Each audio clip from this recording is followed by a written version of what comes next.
Sebetulnya berita hari ini sudah terdengar 2 tahun yang lalu sebetulnya.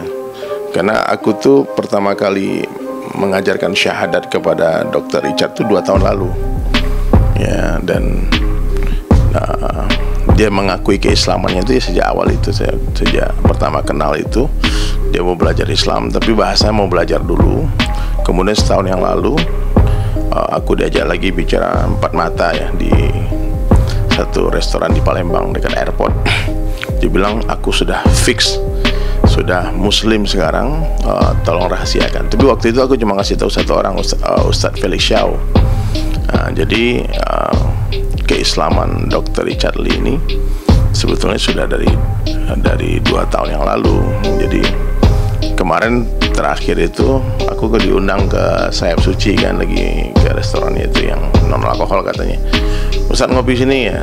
Terus aku datang, tanya kapan tuh dikasih tahu orang, ngapain?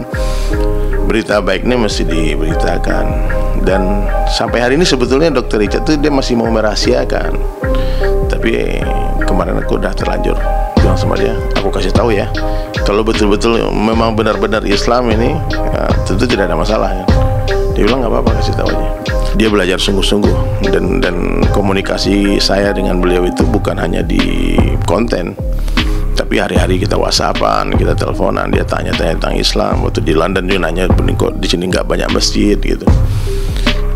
Jadi banyak pertimbangan kenapa beliau merahasiakan itu ya, karena keluarga masih non muslim semua kan, dia jaga-jagalah. Tapi mudah-mudahan tidak jadi masalah ya, karena aku 40 hari ini nggak main sosmed, nggak tahu apa yang terjadi sebetulnya ya. Jadi pas lihat komen-komen orang kok malah ada aneh juga kan, ada orang yang negatif, yang suuzon ketika ada orang mau masuk Islam gitu.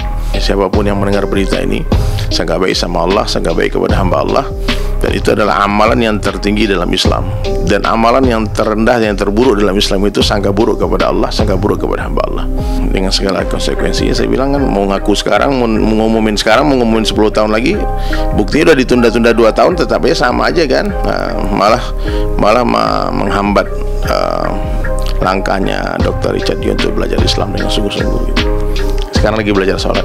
Komunikasi Dr. Richard bukan hanya dengan aku, dengan Ustadz Felix Xiao, Ustadz Fatih Karim, dengan Ustadz Salim Afila, dengan Ustadz Dennis Lim, dengan banyak lagi lah yang nggak bisa disebut satu persatu namanya. Itu bukti kesungguhannya beliau belajar agama. Tak ada orang sempurna ya. Kalau orang mau lihat buruk ya pasti orang benci sama beliau. Tapi kalau orang lihat baiknya Dr. Richard, pasti orang sayang sama dia gitu. Dia nggak mau kalau dia yang mendeklarasikan keislamannya nanti ada orang-orang yang tidak suka, menganggap dia mengambil manfaat ataupun mau ya, itulah bisikan-bisikan syaitan yang menghalangi dia untuk terus mengakui keislamannya gitu. Saya takjub ya waktu saya diundang podcast pertama itu, dengan mata berkaca-kaca dia bilang, dari dulu tuh saya pengen bangun masjid, boleh nggak saya bangun masjid? Berkali-kali dia tanya boleh nggak. Saya bilang ya kalau dengan niat baik nggak apa-apa. Kalau niatnya menghinakan, merendahkan umat Islam ya tentu saya tidak akan terima. Tapi kalau niatnya memang